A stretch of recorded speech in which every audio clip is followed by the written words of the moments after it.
recording,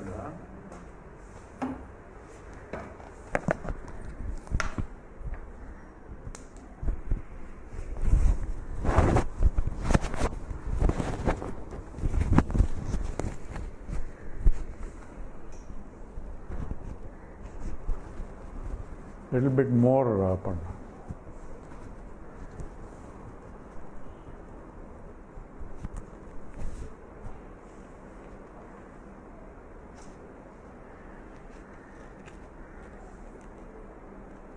Yeah.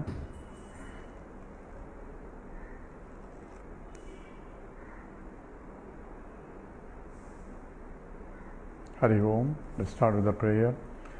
Om Samasta Jana Kalyane Niratam Karunamayam Namami Chinmayam Devam Sadgurum Brahma Vidvaram Vasudeva Sutam Devam Kamsa Chanura Mardanam Devaki Paramanandam Krishnam Vande Jagadgurum Tvameva Mata Cha Pita Tvameva Tvameva Bandhuscha Sakha Tvameva Tvameva Vidya Dravidam Tvameva Tvameva Sarvam Namadeva Deva Tvameva Sarvam Gurudeva Deva.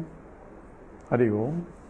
We are doing the Panchadashi, chapter 1, and we are doing currently the verse number 3, and let's chant the sloka, and then we continue the meaning of that.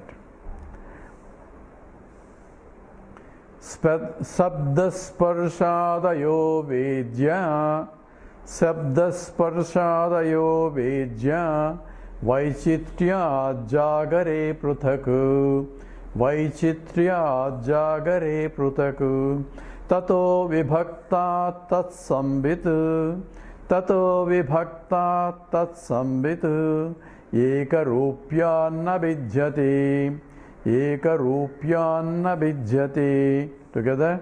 Sabdasparshadayo vedya Vaichitya jagare pruthaku Tato vibhakta tatsambid Eka rupyanna vidyate.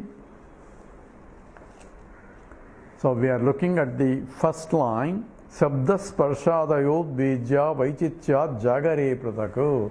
In the jagare means in the jagrata avastha, that is in the waking state. Vaichitya pruthaku sabdasparsadayo vedya. The varieties and varieties of objects are there, I see, in the waking state, and these are known through sabdasparsadi. That means sabdasparsa rupa rasa gandhadi. Rasa gandha. That means the five senses, or through five senses, I am able to know all these objects which is of varieties and varieties of nature. The objects that are with forms and colors that can be seen through the eyes, and forms the one that I can hear, and from which I can establish the existence of an object, sabda, and sparsa by the touch, and Sparsha, and obviously Rupa Rasa Gandha. So all five senses through which I can interact with the world, and through five senses alone I can establish the objects that are amenable for that particular sense. So eyes can only see and hear, see and colors and forms, and the ears can only hear, and each one is a pramana or a means of knowledge for that particular field, and each field is fixed.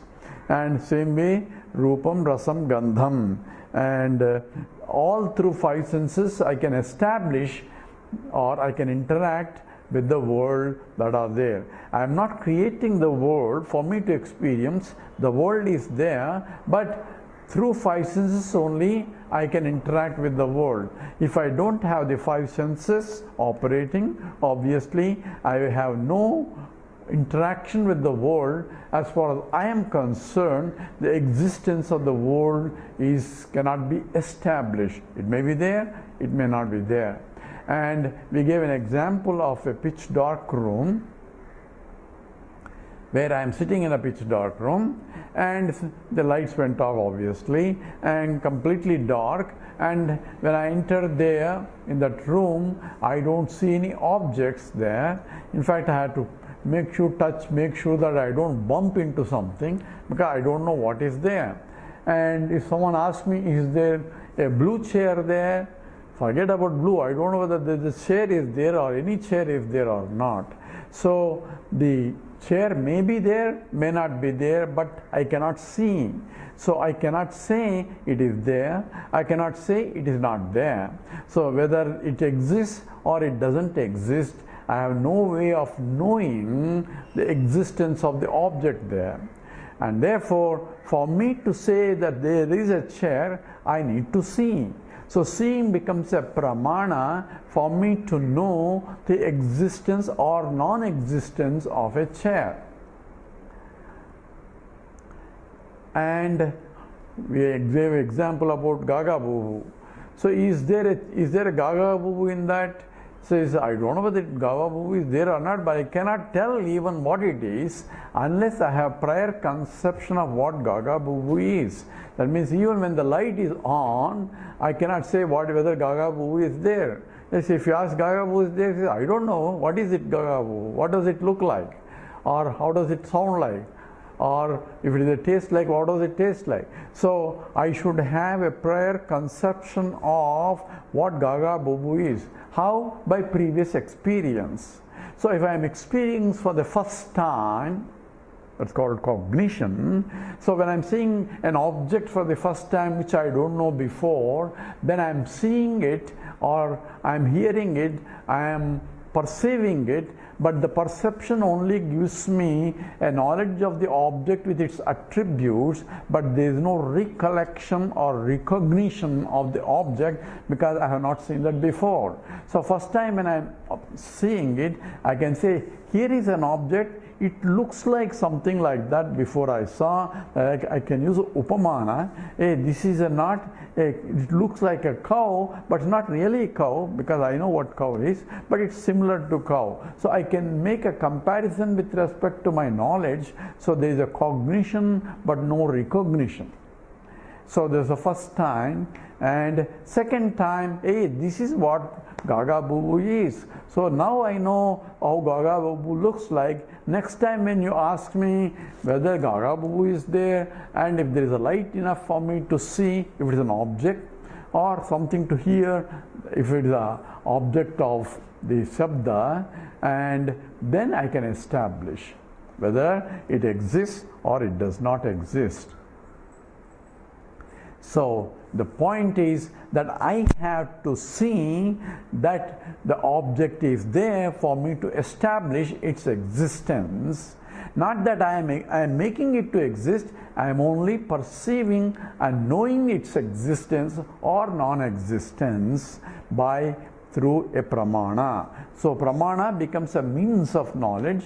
In this case, pratyaksha pramana, direct vision and immediate vision, because as soon as I open my eyes, I can see if there is a light there. And if there is no light, then I cannot see it exists or not. So we said the probability of its existence or non-existence, because there are only two choices: either it exists, it doesn't exist, it doesn't half exist and half doesn't exist. It's not like that. So therefore its existence is 50%. The probability, it becomes the probability only. It becomes a deterministic only when the light is turned on. Then I can see that yes, it is there or it is not there. So it becomes a deterministic knowledge only through a pramana, a means of knowledge. All that is implied, we know it, but we have to understand. I also mentioned in the last class that there are two things that in spite of pitch darkness I can see and know. Number one is I can see it's dark. So even though I cannot see any object, I can see the darkness as an object of my knowledge. And therefore that knowledge of the existence of the darkness is I can see. So how do you know? I can see the darkness. In what light I am able to see the darkness? I don't need a particular light to see the darkness, because darkness is self-evident as soon as I open my eyes. Therefore, darkness can be seen, but can be through the eye, because I can see that I cannot see anything, and therefore that becomes a means of knowledge for me to know, and that becomes darkness is known. And the second one I mentioned is that my own existence. So someone asked me, are you there in the room? Says, yes, I am there. So how do you know? You said it's too dark, you cannot see anything.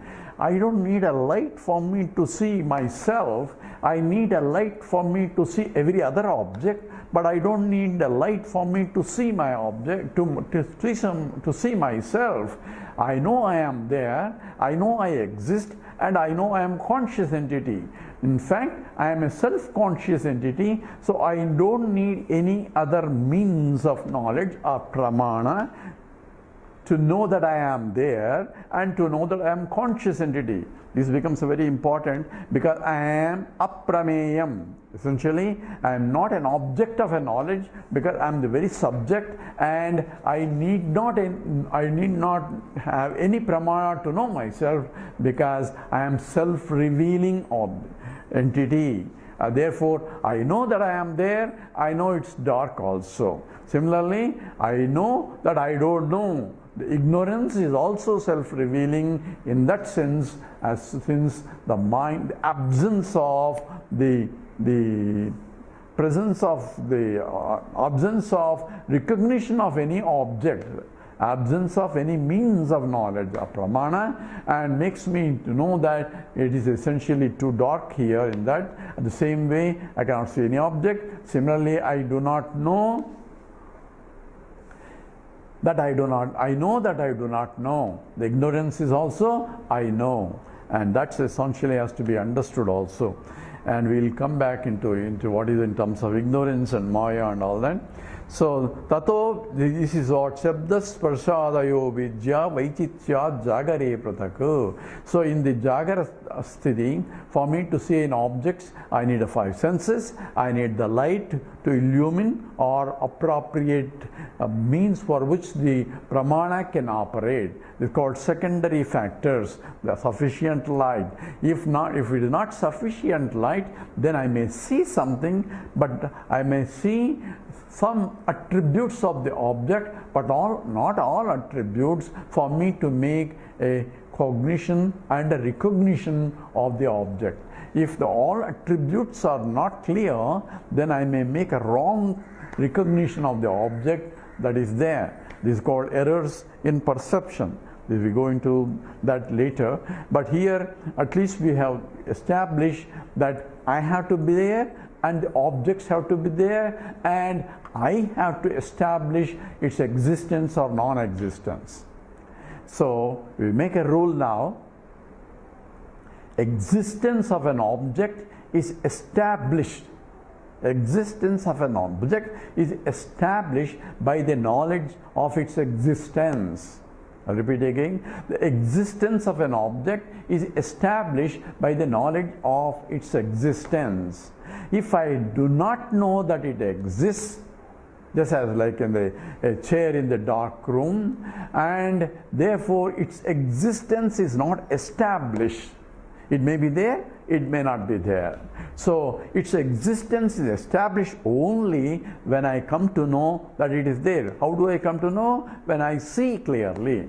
If somebody else says that it is there, then its existence is established on the basis of the word of the other person.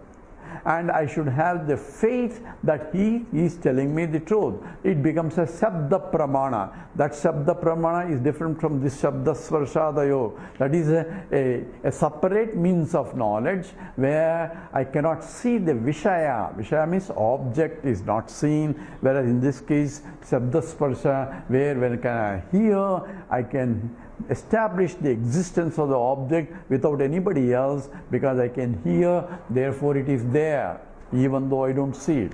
So that the Shabda as a separate means of pramana is different from hearing. There I hear and I have to have a trust. I should be able to hear also when he says something, but also I should have a faith in the words that he is telling me the truth, because I am not able to see, but he is able to see. Therefore he can establish the existence of that. Suppose if I am blind and somebody says there is something else dangerous in front, then I have to go by his word because of the faith, and that becomes a means of knowledge also. Things that I cannot see and things that I had to infer from what I see, that becomes anumana pramana. And classical example is that the fire, I see a smoke in a distant hill and I say there is a fire there. I am not seeing the fire, so it's not a pratyaksha pramanam, because not by seeing I am establishing there is a fire there. What I am seeing is only smoke, but I should have a knowledge that smoke and fire are related. The what do you call, the vyapti jnanam in Sanskrit, or concomitant relation between the smoke and the fire. It is one way, because of wherever there is a smoke there has to be fire. That has to have been established by pratyaksha pramana before, because I have seen in the past that wherever there is a smoke there is a fire. So that knowledge is called vyapti jnanam, a relation between the hetu, what I am seeing, and sadhya, what I am concluding, has been established beforehand, and that helps me to say that indeed there is a fire on the distant hill even though I don't see. That's called anumanam, a logical deduction, and that's how whole science is. From what I see, called a data, and I conclude something which I don't see, and that's what essentially inferential conclusion. And the inference can be questioned if that vyapti says there may be different inferences that one could gather, and one establish that this is the correct inference. All that is part of the scientific investigations. But in all these things, one has to be clear that my seeing of an object depends upon my capacity to use my sense object and the mind behind it to recognize what the sense input is. If the mind is not there and the mind is somewhere else, the sense information is not recognized as what Vedanta calls vritti. Vritti is a thought is not formed for me to see. All that is implied in the analysis. Now we go a little bit one step forward and says, when I am seeing an object, I am seeing because it is illumined by the light, outside light, because if I turn the light on only, I can see. So what does the light do? Light doesn't bring the object into existence. Object has to be there. What does light do? Light only illumines the object. And how does it illumine? It falls on the object, and in the process it reveals. And here the science aspect, how the perception occurs, differs from the classical Advaita Vedanta, which follows the Mimamsa position. According to the traditional view, the way the perception occurs is when there is an object, and if there is a sufficient light, all those things are there, the mind along with the senses go out and grasp the object. And when it grasps the object, then object along with the mind along with the senses, and the senses grasp the attributes of the object depending upon the sense capacity. So if I have a 20/20 vision, I can see things clearly. If I am color blind, then I cannot see the real colors of the object. So depending upon the sense input, even though object is having a different colors, but senses are not able to grasp. So depending on that, information is brought in senses can only sense the attributes of the object. Attributes means the qualities of the object. It is of this color or of this form, by the eyes can see. If it is of this sound, and the ears can hear, and if it is a taste, or if it is smell, and each sense organ senses the particular or its field that it can sense, and the information is recorded by the mind as the vritti, provided the mind is also along with the sense organs. So the vritti is a thought is formed, and thought essentially becomes the object out there has become a thought in my mind. So existence of an object out there is now expressed as existence of a thought in my mind, the vritti jnana. And that thought again has to be illumined by the light of consciousness, because the vritti is inert by itself. So light of consciousness illumines the thought that rises in the mind, and now that illuminated thought is essentially the knowledge of the thought. Just as the illumination of an object by the external light, I can see that object. Similarly, the illumination of the internal thought, the vritti, by the light of consciousness, then I am conscious of the existence of the thought, therefore conscious of the existence of the object out there. All that is in the perception. I want to go into more details, but those who are interested can go into my website. There is Advaita www.advaitaforum.org, where you can look under the critical analysis of Vedanta Paribhasha, where all this perceptual is being discussed exhaustively. Now, this states me that there are two things here. One is the object out there, and I am a subject, a conscious entity. By myself, I will not know unless I interact with the world through my five senses. And if my five senses are not there, I may be physically present, I have no knowledge of the world. And in every knowledge, there are two things that one is the object per se, which is inert, and there is a conscious entity joining with the object, as though for me to be conscious of the object.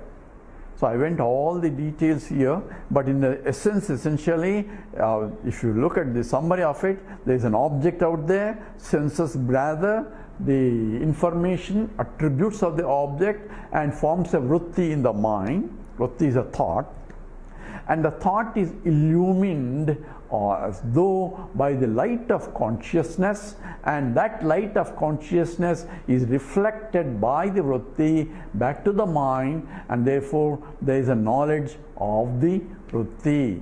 That means the knowledge of attributive content of the object, and therefore the knowledge of the thought, and therefore knowledge of the object out there.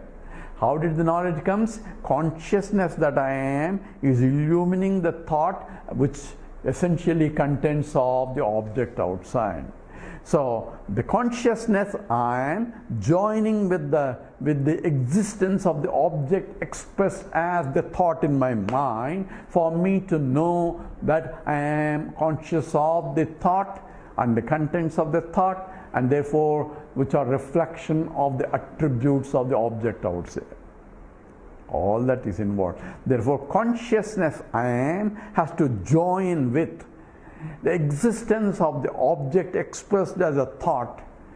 For me to be conscious of the existence of the thought, therefore conscious of the existence of the object, and therefore the whole world. Shabda sparshadayo vedya means every knowledge involves the consciousness plus the object expressed first as a thought. So vedya means knowing. Shabda sparshadayo vedya vaichityat jagare pratago. I know the varieties and varieties of objects, because each object has different colors, different forms, and expresses different through the attributes of the of the object. As my mind learns the sensitivity or separateness between this color and that color, so a lot of ladies can do, oh, this is a light shade and a more dark shade. For me, it's a red and a blue and more grass, because they can tell varieties of red or varieties of the pink and varieties of that, and this color, that color, particularly when they select the saris and so on. And that means mind is trained into differentiate, vaichityaha, differentiate between the subtle differences between the one object to the other object as I become more and more sensitive to those. So essentially, I am training the mind to differentiate subtle differences between the object, vaichityaha pratak. So varieties and varieties are being known, and that is essentially because of the consciousness illuminating. So in every knowledge of object, so this is the bottom line, in every object of the object there are two things.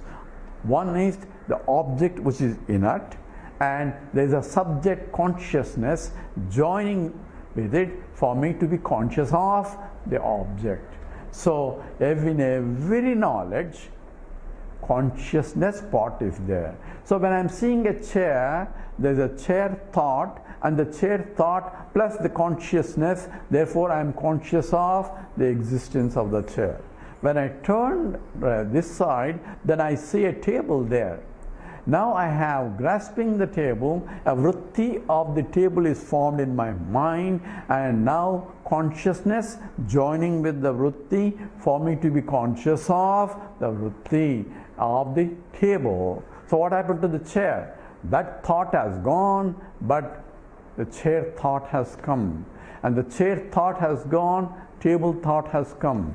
The table thought has gone, some other object thought. So varieties, as I keep looking at it and getting at different objects, then I am getting the knowledge of every thought and a thought and a thought and a thought corresponds to this object, that object, that object of every object. So thought goes sequentially, not simultaneously, and there every thought being illumined as though photographic, it's recorded, and next thought by the consciousness that I am.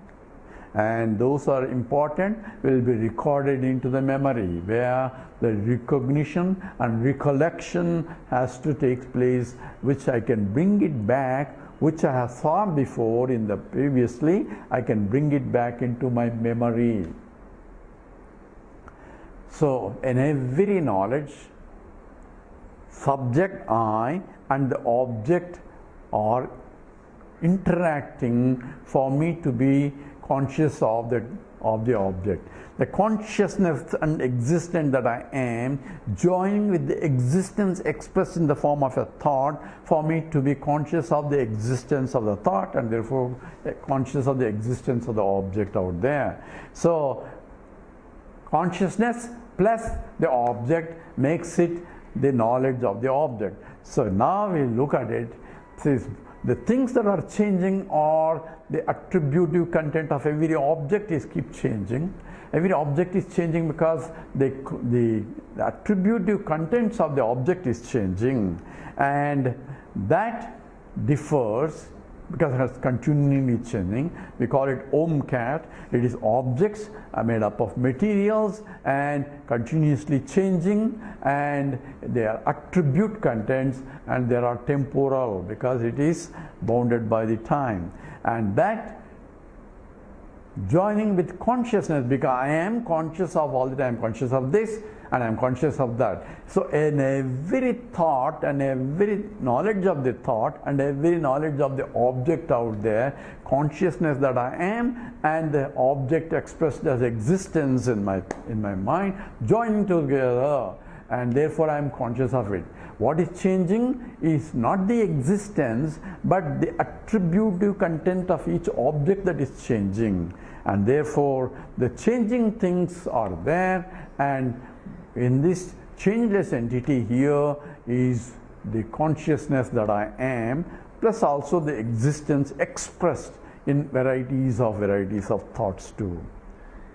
So with that we go to the next line. Sabdasparshadayo Bejya Vaichitya Jagare Pruthaku Tato Vibhakta Tatsambit Ekaropya Nabhijyati Tato Vibhakta Tatsambit. So Tataha, from them, says Vibhaktaha, separate from, is Tatsambit. That consciousness is separate from that. They are together, but they are separate. Consciousness is not the same as the object thought. So object thought can change from table thought to chair thought, but consciousness is not changing. When I say there is a chair thought and replaced by the table thought, if there is a gap between the two thoughts, and if there is a gap, that gap is also I am conscious of. The consciousness is there in the absence of any object in between, if there is no object there. So I am conscious of this thought, I am conscious of the silence or absence of a thought, and I am conscious of the next thought. Even the silence is an object of my consciousness. Silence is not I am. I am conscious of the silence too. I am beyond the silence, beyond the thoughts. So it's not a thoughtless state. It is with the thoughts or without thoughts, I am there. And tato vibhaktaha tatsamvidu. That consciousness that I am is ekarupaha. It's only one. Here the statement is, it's not a changing thing, it is a changeless entity, that which is alone, and that is what I am. Essentially, I am conscious entity. When you say I am conscious entity, means I am the source of consciousness, or I am the very conscious entity that is illumining the object. So I am a knower, and this is a known. A knower is different from a known, and that's why it is tato vibhaktaha, that is different from known. So knower-known duality is appearing in the mind, because that's also subtle. The thought is also subtle, the mind is also subtle, and both in the mind there is a subject, I am a knower, and this is known, both are rising, but are as though illumined by the consciousness. Tato vibhaktat satsambit ekarupya nabhijyate. It is therefore, it is no difference, nabhijyate, there is no difference in the consciousness or in the knowerness of this object, that object, that object. I know this object as though I am modifying the thought, and the vritti is being illumined, but I am in the next thought comes, I am illumining that thought. So there is no difference in the light that is falling on this object and that object, but only the object being that is reflected is only changing. Let me go a little bit science here. So what do I see when I'm seeing an object? What is actually, in simple terms, is, even though I said Vedantic way of doing is the mind is going and grasping the object, along with the senses it is grasping the object, and the senses are able to get the reflected attributes of the object, because the attributes belong to the object. You cannot remove the attribute from the object. Senses cannot take it out, the attributes. Because other fellow is also seeing the same attribute. So it's only reflected attributes of the object are perceived by the senses, and that forms a vritti. And according to science, what I see is the light falling on the object get reflected, and the reflected light is falling into my retina and forming an image in my retina, which is transmitted by the optical system into the neurons, essentially charges, plus minus and so on. That's all up to which objective science can say. Now this plus minus neurons have to be converted into a subtle thought, which needs obviously a program code. Just like you are familiar with the computers, where there is a program language where what you input is only electrical signals, has to be converted to a machine language that the machine can understand and project back into language that I can understand. And that's what is essentially program language. And that's what essentially in all the computers, there is a particular program, whether the Fortran or whatever the Microsoft and the Windows 7 or new programs and so on, all are essentially a subtle, this is called software. What you call software is subtle. So subtle material is there which is programmed to convert this to that. So what kind of program we have, software we have? Lord has provided a code that converts the electrical signal into a subtle thoughts that the mind can see. And that is how the perception occurs. And therefore, the thought that is reflected, attributes of the thought is converted into thought in my mind. Mind doesn't have to go out, information is brought in. In some cases, the object has to come in, like in the case of a taste, the object has to come in to the tongue, or object of touch object has to come to the sense organ. And in other cases, I can hear from this, the information can be gathered from a distance also. So here, the point is, in everything, the consciousness has to be there. And that consciousness which is illumining the thought is the same consciousness because of which I am able to know the object. So existence of the object is established by the knowledge of its existence.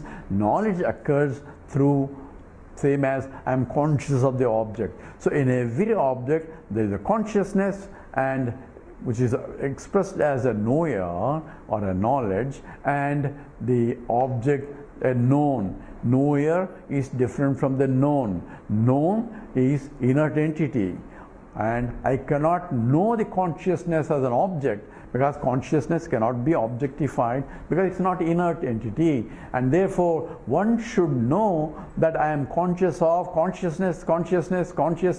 Hence, in every knowledge there is a consciousness plus the object, consciousness plus another object. So when I am conscious of this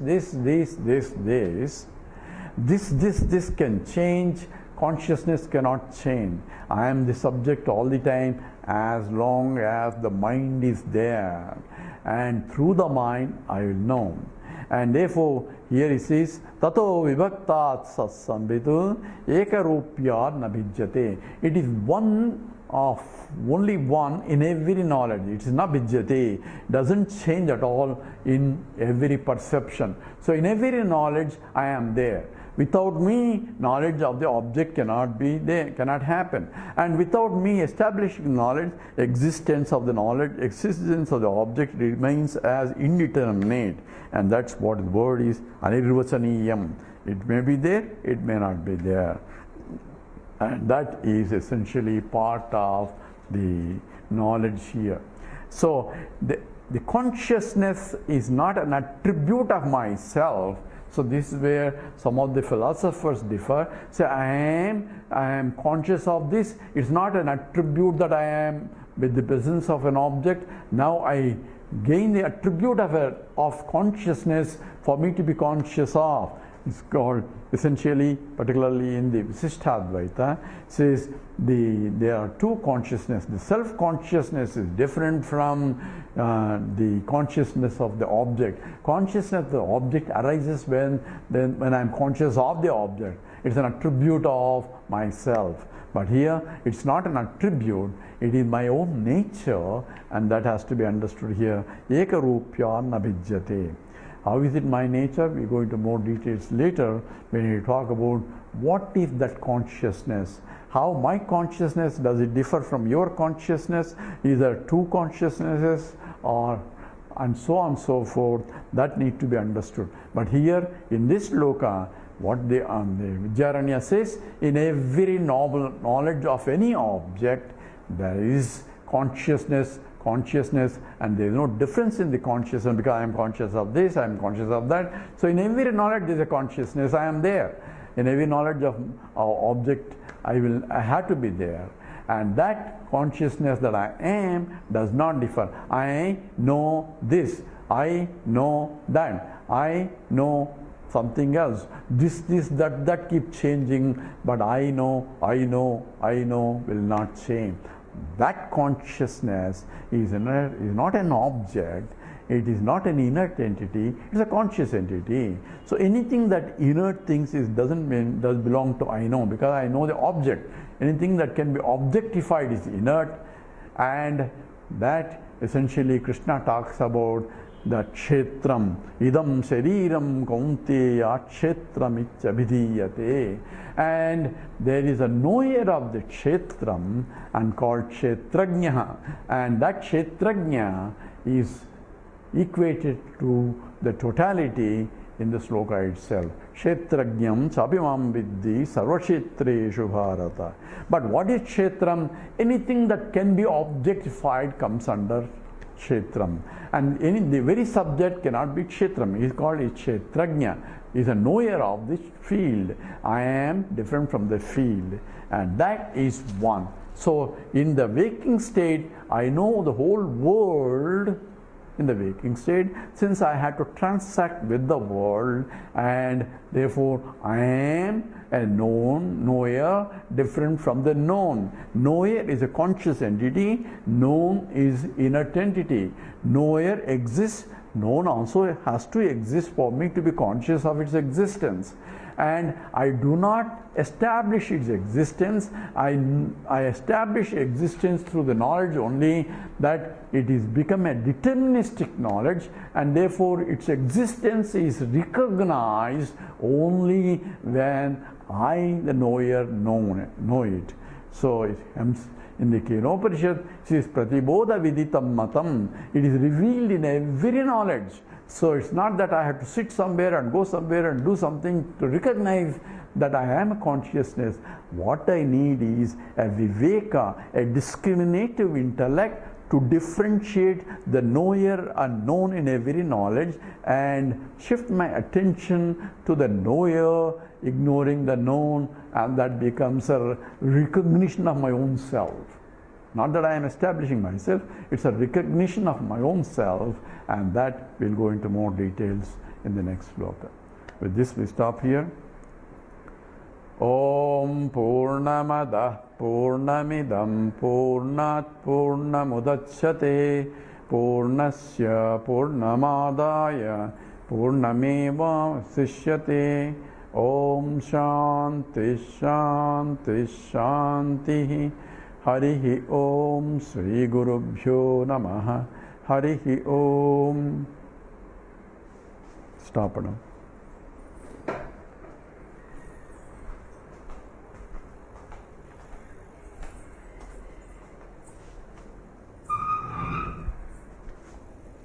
Okay, enna panna? Are you sure you want to end the broadcast? Yes, panna. Why yes? Ada.